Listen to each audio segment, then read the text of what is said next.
बेटा जी तीन मेथड है नेशनल इनकम के, पहला प्रोडक्शन मेथड, दूसरा इनकम एंड तीसरा एक्सपेंडिचर मेथड। और हम तीनों मेथड के प्रिकॉशंस को कवर करने वाले हैं। हम ये देखने वाले हैं कि अगर इन तीन मेथड से नेशनल इनकम निकालते हैं तो किन किन चीजों को अवॉइड करना होता है, किन किन चीजों से बचना होता है। ठीक है, तो सबसे पहले अगर हम नेशनल इनकम प्रोडक्शन मेथड से निकाल रहे हैं, प्रोडक्शन मेथड का एक और नाम है वैल्यू एडेड मेथड या आउटपुट मेथड। तो अगर आप इस मेथड से नेशनल इनकम निकाल रहे हो तो आपको किन किन बातों का ध्यान रखना होगा। सबसे पहला ध्यान आपको यह रखना होगा कि नेशनल इनकम में इंटरमीडिएट गुड्स की वैल्यू को नहीं लेना है, मध्यवर्ती वस्तुओं के मूल्य को नहीं लेना है। वजह एक्सप्लेनेशन कि क्यों नहीं लेना, क्योंकि बेटा देखो जो गुड्स एंड सर्विस इंटरमीडिएट है वो पहले ही इंटरमीडिएट की वैल्यू पहले ही फाइनल में इंक्लूडेड है।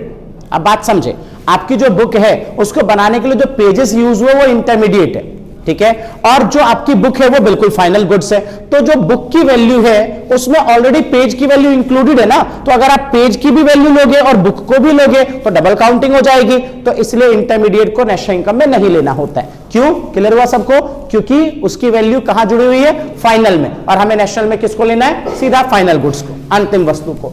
दूसरी चीज जो आपको ध्यान रखनी हो ये कि सेकेंड हैंड गुड्स के सेल एंड परचेज को भी नेशनल इनकम में इंक्लूड नहीं करेंगे। अगर पुरानी चीजों का खरीदना बेचना हो रहा है तो उसे नेशनल इनकम में इंक्लूड नहीं करेंगे।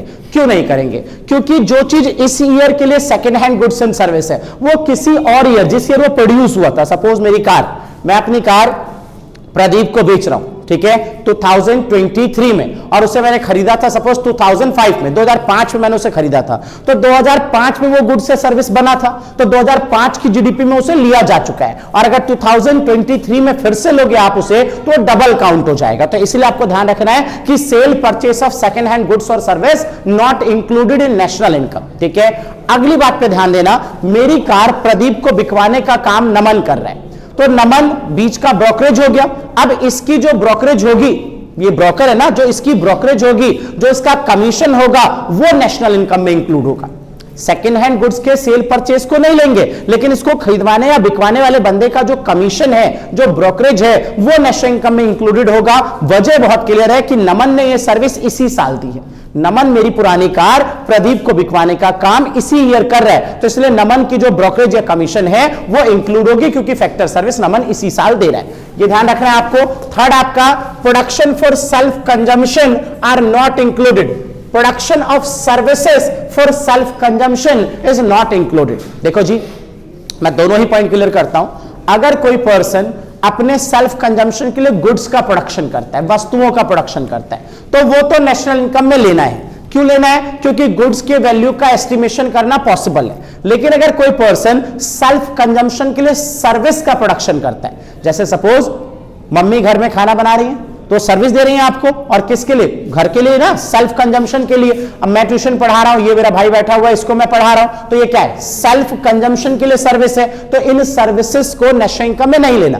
क्यों नहीं लेना? क्योंकि इन सर्विस का वैल्यू एस्टिमेट करना पॉसिबल नहीं है। लेकिन अगर गुड्स होता, अब ये जैकेट मेरी खुद की फैक्ट्री में बनी और मैंने खुद ही पहन ली, तो इसका कॉस्ट एस्टिमेट हो सकता है ना, इसको बनाने में जो मटेरियल का खर्चा आया वही इसकी कॉस्ट है, तो उसको नेशनल इनकम में लेना है। तो ध्यान रखें, self consumption of service not included, self consumption of goods included, ठीक है। 4 पॉइंट हो चुके हैं। पहला क्या हुआ? इंटरमीडिएट गुड्स को नहीं लेंगे क्योंकि फाइनल में इंक्लूडेड है। दूसरा क्या हुआ? सेकेंड हैंड गुड्स के सेल परचेज को नहीं लेंगे क्योंकि जिस ईयर न्यू था उस ईयर की जीडीपी में आ चुका है, लेकिन ब्रोकरेज या कमीशन वो लेंगे क्योंकि वो सर्विस उसी टाइम दी है उसने।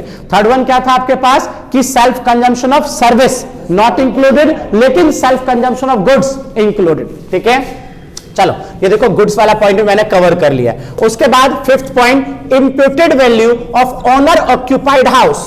ओनर ऑक्यूपाइड हाउस मतलब वो घर जिसमें घर का मालिक खुद ही रह रहा है, उस घर की भी इंप्यूटेड वैल्यू, अनुमानित मूल्य को आपको नेशनल इनकम में लेना है। इस बात को समझे। अगर घर में मालिक खुद ना रह रहा होता तो क्या करता?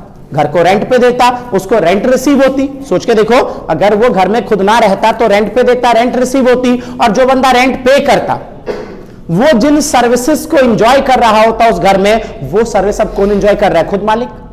बात समझ गए? तो उस एरिया में, जिस एरिया में आपका घर है, जहां पे आप रह रहे हो, खुद ही रह रहे हो, वहां पे जो रेंट चल रहा है वही एस्टिमेटेड रेंट आपको नेशनल इनकम में क्या करना पड़ेगा? इंक्लूड करना पड़ेगा। समझ गए मेरी बात? कौन सा? जिन घरों में घर के मालिक खुद रह रहे हैं वहां का जो एस्टिमेटेड रेंट होगा वो नेशनल इनकम में इंक्लूड होगा। Point number 5। पॉइंट नंबर 6 की तरफ आ जाओ, चेंज इन स्टॉक। स्टॉक में जो चेंज आया उसको भी नेशनल इनकम में लेंगे। आप प्रोडक्शन मेथड का फॉर्मेट याद करो, उसमें भी चेंज इन स्टॉक आता है। आप एक्सपेंडिचर मेथड का फॉर्मेट याद करो, उसमें भी चेंज इन स्टॉक आता है, तो इसलिए चेंज इन स्टॉक को लिया जाएगा। रीजन क्या है? Change in stock is the part of capital formation. ये इन्वेस्टमेंट का पार्ट है। इन्वेस्टमेंट दो टाइप का होता है, एक फिक्स इन्वेस्टमेंट, एक करंट इन्वेस्टमेंट, और चेंज इन स्टॉक क्या है? आपका करंट इन्वेस्टमेंट है। ठीक है सबको? Next one, sale and purchase of shares, bonds and debentures, इसको फाइनेंशियल एसेट्स बोलते हैं। शेयर, डिवेंचर, बॉन्ड्स को क्या बोलते हैं? Financial assets. और कभी भी फाइनेंशियल एसेट्स का सेल परचेस हो रहा है तो वो नेशनल इनकम में नहीं आता। क्यों? क्योंकि सेल परचेस से कोई प्रोडक्शन एक्टिविटी नहीं हुई। जब शेयर, आपने कंपनी के शेयर खरीदे तो मतलब क्या है कि आपने उस कंपनी को पैसे दिए, इसमें कोई प्रोडक्शन एक्टिविटी नहीं हुई है, तो इसलिए sale and purchase of share, debenture, bonds not included. Clear बात है यहां तक? लेकिन जो बंदा आपको शेयर, डिवेंचर, बॉन्ड्स खरीदवा या बिकवा रहा है, उस बंदे का ब्रोकरेज या कमीशन, उसको आप नेशनल इनकम में इंक्लूड करोगे। शेयर, डिवेंचर, बॉन्ड्स को नहीं करेंगे, उसके सेल परचेस को नहीं करेंगे, लेकिन खरीदवाने बिकवाने वाले बंदे का कमीशन या ब्रोकरेज, क्योंकि उस बंदे ने तो सर्विस अभी दी ना आपको, तो इसलिए उसको इंक्लूड कर रहे हैं। और शेयर, डिवेंचर, बॉन्ड को क्यों नहीं कर रहे? क्यों नहीं कर रहे हैं? क्योंकि प्रोडक्शन एक्टिविटी नहीं हुई है। डन है यहां तक? उसके बाद लास्ट देखो क्या है, सॉरी 7th लास्ट था आपका, फिर प्रिकॉशन ऑफ इनकम मेथड। ये जो 7 पॉइंट्स थे, precaution of value added method था, अभी precaution of income method. Income method में क्या क्या ध्यान रखना है? सबसे पहला ध्यान रखना है कि ट्रांसफर इनकम को कभी भी नेशनल इनकम में नहीं लेते हैं। क्या होता है ट्रांसफर इनकम? मैं बता चुका हूं, मैं रिपीट कर देता हूं। Without rendering any factor service, बिना कोई फैक्टर सर्विस दिए अगर आपको कोई इनकम मिल गई तो वो ट्रांसफर इनकम है। Suppose pension, suppose scholarship, unemployment allowances, बेरोजगारी भत्ता, गिफ्ट, ये सब ट्रांसफर इनकम है। और ट्रांसफर इनकम को क्यों नहीं ले रहे? क्योंकि कोई प्रोडक्शन एक्टिविटी नहीं हो रही है, तो ट्रांसफर इनकम को नेशनल इनकम में नहीं लेंगे। दूसरा point, sale and purchase of second hand goods. Repeat हो गया आपका, वहां पे भी था, यहां भी आ गया कि सेकंड हैंड गुड्स के सेल परचेस को नहीं लेते, क्योंकि इस साल वो नहीं बना, जिस साल बना है उस साल की जीडीपी में वो काउंट हो चुका है, लेकिन बिकवाने या खरीदवाने वाले बंदे का ब्रोकरेज या कमीशन वो लेना होगा। ठीक है? Point number 3, income from sale of share, bonds and debenture. ये पॉइंट रिपीट हो गया आपका। फाइनेंशियल एसेट्स के सेल परचेस से अगर कोई इनकम आ रही है तो उसको इंक्लूड नहीं करेंगे। ठीक है ना? सेल परचेस से अगर इनकम आ रही है, क्यों नहीं करेंगे? क्योंकि सिर्फ पेपर राइट्स ट्रांसफर हुए हैं। ठीक है? कोई प्रोडक्शन एक्टिविटी उसमें नहीं हुई है। उसके बाद आ जाओ अगला, विंडफॉल गेन। विंडफॉल गेन, अचानक से मिलने वाली इनकम, लॉटरी की इनकम, है ना? लॉटरी की इनकम, जूहे की इनकम, तो ये सारी चीजें जो है विंडफॉल गेन होती है, इसको भी नेशनल इनकम में नहीं लेते, क्योंकि हमारे पास प्रॉपर डाटा अवेलेबल नहीं होता। हमें कोई चोर बताने आएगा मैंने चोरी से कितनी इनकम कमाई है? नहीं बताएगा ना, तो एस्टिमेशन करना पॉसिबल नहीं है। एक बात। दूसरी बात, जो विंडफॉल गेन की इनकम है उसमें कोई प्रोडक्शन प्रोसेस नहीं हो रहा, कोई गुड्स से सर्विस देश के लिए बन नहीं रहा है। ठीक है? तो इसलिए विंडफॉल गेन को भी नेशनल इनकम में इंक्लूड नहीं करेंगे। फिर 5th point, inputted value of service provided by the owner of production unit will be included. किसी प्रोडक्शन यूनिट का ओनर अगर अपने बिजनेस में कोई सर्विस दे रहा है तो उसकी एस्टिमेटेड सैलरी को नेशनल इनकम में लेंगे। सपोज मैं यहां पे इस सेंटर को चला भी रहा हूं और मैं यहां पे खुद पढ़ा भी रहा हूं, तो जो मेरी एस्टिमेटेड सैलरी होगी वो नेशनल इनकम मिली जाएगी ना। अगर मैं खुद ना पढ़ा रहा होता तो मैं किसी टीचर को रखता, उस टीचर को सपोज मेरे को 20,000 रुपए देने पड़ते, तो वो 20,000 रुपए की सैलरी मुझे देनी नहीं पड़ रही, वो किसके जेब में जा रही है? खुद मेरे पास आ रही है, तो वो 20,000 रुपए उसको नेशनल इनकम में इंक्लूड करेंगे। क्लियर है? अगर कभी कोई ओनर अपने बिजनेस में कोई सर्विस प्रोवाइड कर रहा है तो उस ओनर की एस्टिमेटेड सैलरी या उस इनपुट का एस्टिमेटेड वैल्यू नेशनल इनकम में लिया जाएगा। नेक्स्ट पॉइंट है payment out of past savings. Past savings मतलब पुराना बचाया हुआ पैसा, उससे अगर आप कोई भी पेमेंट करते हो तो उसे नेशनल इनकम में नहीं लेते। इसके अंदर सारे टैक्सेस आ जाते हैं, जितने भी आप टैक्स पे कर रहे हो कहां से कर रहे हो? पुरानी इनकम से पे कर रहे हो, तो इसलिए कोई भी टैक्स को नेशनल इनकम में इंक्लूड नहीं करते हैं। पास्ट सेविंग मतलब टैक्स के पैसों को, जैसे corporate tax, company tax, income tax, कोई भी टैक्स नेशनल इनकम में इंक्लूड नहीं होता है। ये आपके प्रिकॉशंस इनकम मेथड के। अब उसके बाद एक्सपेंडिचर मेथड पे आ जाओ। एक्सपेंडिचर मेथड में कोई नया पॉइंट नहीं पढ़ोगे आप, सारे पॉइंट इन्हीं दोनों से रिपीटेड है। सबसे पहला इंटरमीडिएट गुड्स नहीं लेते, क्लियर है आप सबको, क्यों? क्योंकि फाइनल में लिया जा चुका है। दूसरा ट्रांसफर इनकम नहीं लेते, क्यों नहीं लेते? क्योंकि प्रोडक्शन प्रोसेस में कोई कंट्रीब्यूशन नहीं है, बिना किसी फैक्टर को दिए ही इनकम मिल गई। Purchase of second hand goods, purchase and sale of second hand goods नहीं लेंगे, पता चल गया, क्योंकि इस साल का नहीं है ये, जिस किसी और ईयर का गुड्स एंड सर्विस है उस ईयर की जीडीपी में आ चुका है, लेकिन खरीदवाने बिकवाने वाले का ब्रोकरेज या कमीशन लिया जाएगा।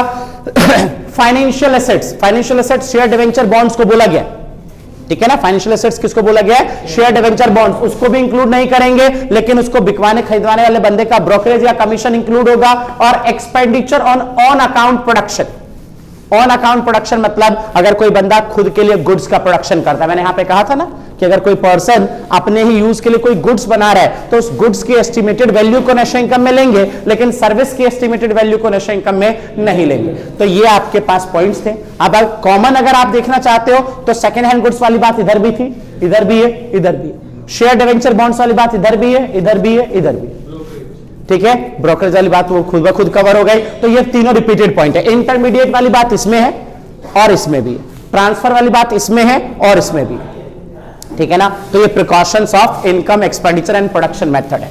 अब उसके बाद आपके पास एक बहुत इंपॉर्टेंट टॉपिक है, प्रॉब्लम ऑफ डबल काउंटिंग।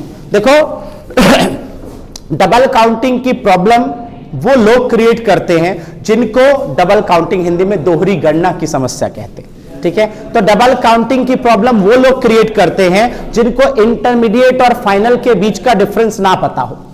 जो लोग इंटरमीडिएट गुड्स या सर्विस को भी ले लेते हैं और फाइनल गुड्स एंड सर्विस को भी ले लेते हैं, वहां पर क्या प्रॉब्लम क्रिएट हो जाती है? Double counting. क्यों? क्योंकि इंटरमीडिएट की वैल्यू पहले ही कहां जुड़ी हुई है? फाइनल में। आपने फाइनल भी लिया, ऊपर से इंटरमीडिएट भी ले लिया, तो क्या कर गए आप? डबल काउंटिंग की प्रॉब्लम कर गए। देखो क्या लिखा हुआ है, double counting refers to counting of an output more than once. एक बार से ज्यादा अगर कोई आउटपुट काउंट हो गया, कब? जब आप क्या निकाल रहे थे? जब आप डिफरेंट प्रोडक्शन प्रोसेस से पास हो रहे थे। एक गुड्स या सर्विस को बनाने में कई सारे स्टेजेस होते हैं। यहां पे एक एग्जांपल भी लिया हमने। सपोज एक फार्मर ने 0 रुपए का इनपुट लगाया और 500 रुपए के गेहूं की फार्मिंग कर ली। अब 500 रुपए में उस गेहूं को उसने किसको बेच दिया? मिलर को, चक्की वाले को 500 रुपए में बेच दिया। अब वो मिलर ने उसे आटा बना के बेकर को 700 का बेच दिया, बेकर ने ब्रेड बना के कंज्यूमर को 1000 का बेच दिया। तो ये ब्रेड बनने में 4-5 स्टेप से क्रॉस होकर गुड्स या सर्विस आया, है ना। अब हर जगह इसकी कुछ ना कुछ वैल्यू थी। अगर हर जगह की वैल्यू आप नेशनल इनकम में ले लोगे तो आप क्या प्रॉब्लम क्रिएट कर रहे हो? Double counting. वही तो लिखा है कि double counting refers to counting of an output more than once. एक बार से ज्यादा आपने काउंट कर लिया while passing through various stage of production process या प्रोडक्शन।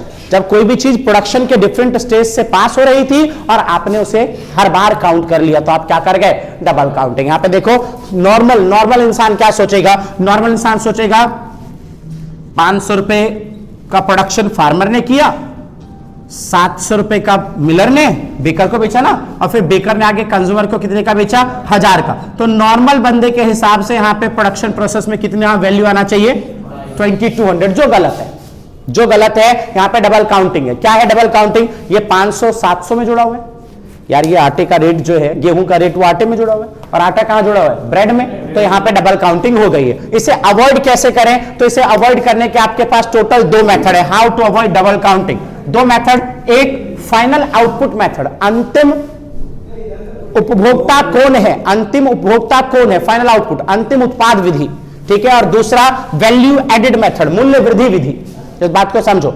फाइनल आउटपुट मेथड क्या कहता है कि आप नजर सीधा उस पे बनाओ जो फाइनल यूजर है। अब मेरे इस एग्जांपल में फाइनल यूजर कौन था? कंज्यूमर। उसके हाथ में कितने रुपए का पहुंचा है प्रोडक्ट? 1000 रुपए का। इसको ले लो नेशनल इनकम में, ठीक है। और वैल्यू एडेड मेथड क्या कहता है कि आप देखो कि हर लेवल पे कितना वैल्यू ऐड हुआ है। अब फार्मर को देखो, 0 रुपए लगा रहा है, 500 का गेहूं बना रहा है, तो कितना वैल्यू ऐड कर रहा है वो? 500। अब उसके बाद आप मिलर को देखो, 500 का गेहूं लाया, 700 में उसका आटा बना के बेकर को बेच दिया, उसने कितना वैल्यू ऐड किया? 200। अच्छा, बेकर को देखो, 700 का आटा ला रहा है और 1000 रुपए का ब्रेड बना के कंज्यूमर को बेच रहा है, तो इसने कितना वैल्यू ऐड किया? 300। 5 + 2 + 3 1000 जो है वो आपको नेशनल इनकम में लेना है। तो इन 2 तरीकों से आप अवॉइड कर सकते हो डबल काउंटिंग को। पहला, सीधा नजर किस पे बनाए? फाइनल यूजर पे। उसके पास कितने का प्रोडक्ट गया वो ले लो, फाइनल आउटपुट मेथड। और दूसरा, हर लेवल पे कितना वैल्यू ऐड हुआ वो निकाल लो आप। बोलो ठीक हो सब? अच्छा, और डबल काउंटिंग क्या होता है ये पता लगा? जब कोई गुड्स या सर्विस डिफरेंट स्टेज से पास हो रहा है और हर स्टेज पे आप उसे काउंट कर ले रहे हो, तो मतलब आप क्या कर रहे हो? डबल काउंटिंग कर रहे हो। ठीक है सबको? एक लास्ट छोटा सा टॉपिक और सुनो आज का, डिफरेंस बिटवीन नेट एक्सपोर्ट और factor income from abroad. Net factor income from abroad, कई लोगों को लगता है दोनों चीजें सेम है, दोनों चीजें सेम नहीं है, दोनों अलग अलग चीजें। देखो क्या लिखा है, नेट एक्सपोर्ट क्या है? It refers to difference between export and import. जी बिल्कुल, आप जानते हो, गुड्स एंड सर्विस जो आपने विदेशों को बेचा और गुड्स एंड सर्विस जो विदेश वालों से आपने खरीदा, दोनों के डिफरेंस को क्या बोला गया? लेकिन वहीं पे नेट फैक्टर इनकम, ये किसका डिफरेंस है? It refers to difference between factor income receive from abroad. विदेशों से कितना फैक्टर इनकम आपको मिला? फैक्टर इनकम वो होता है जो आपको लैंड, लेबर, कैपिटल और एंटरप्रेन्योर देने से मिलता है। विदेशों से कितना फैक्टर इनकम मिला? क्योंकि आपने 4 फैक्टर दिए और माइनस क्या कर देना है? Factor income paid to abroad, कि विदेश वालों को आपने कितना फैक्टर इनकम दिया। ये डिफरेंस है एक्सपोर्ट माइनस इंपोर्ट का। ये डिफरेंस है factor income from abroad minus factor income to abroad, पहला डिफरेंस। दूसरा, ये डोमेस्टिक कॉन्सेप्ट है। जब ये भी पूछेगा नेट एक्सपोर्ट क्या डोमेस्टिक इनकम में लेंगे? बिल्कुल जी, डोमेस्टिक कॉन्सेप्ट है नेट एक्सपोर्ट, ठीक है। लेकिन net factor income from abroad ये डोमेस्टिक नहीं है, ये कौन सा कॉन्सेप्ट है? नेशनल कॉन्सेप्ट है ना। नेशनल इनकम में हम net factor income from abroad को नहीं लेते, ठीक है ना। नेट एक्सपोर्ट को डोमेस्टिक में लेते हैं, लेकिन अगर नेशनल निकालना है तो हम लेते हैं net factor income from abroad.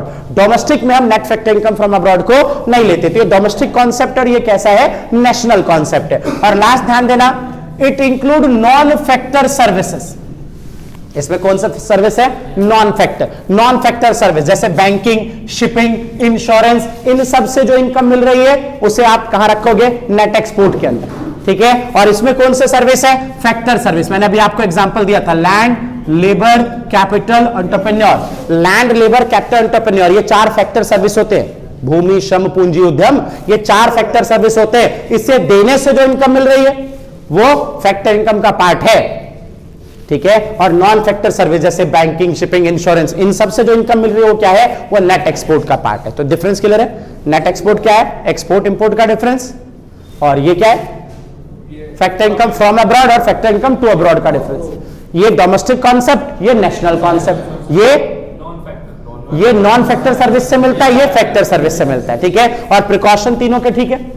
इसमें इंटरमीडिएट गुड्स को नहीं लेंगे क्योंकि फाइनल में जुड़ा हुआ है। दूसरी चीज, sale purchase of second hand goods और sale purchase of share debenture bonds नहीं लेंगे। इसका ब्रोकरेज कमीशन लेंगे, जो बिकवाएगा, खरीदवाएगा। कोई सेल्फ कंजम्पशन के लिए सर्विस बना रहा है, नहीं लेंगे। गुड्स बना रहा है, लेंगे, ठीक है। उसके अलावा change in stock capital formation का पार्ट होता है, ले लेंगे, ठीक है। उसके अलावा आपका ऑनर ऑक्यूपाइड हाउस, जिस घर में मालिक खुद रह रहा है, वहां के भी एस्टिमेटेड रेंट को हम ले लेंगे। इसमें क्या क्या था?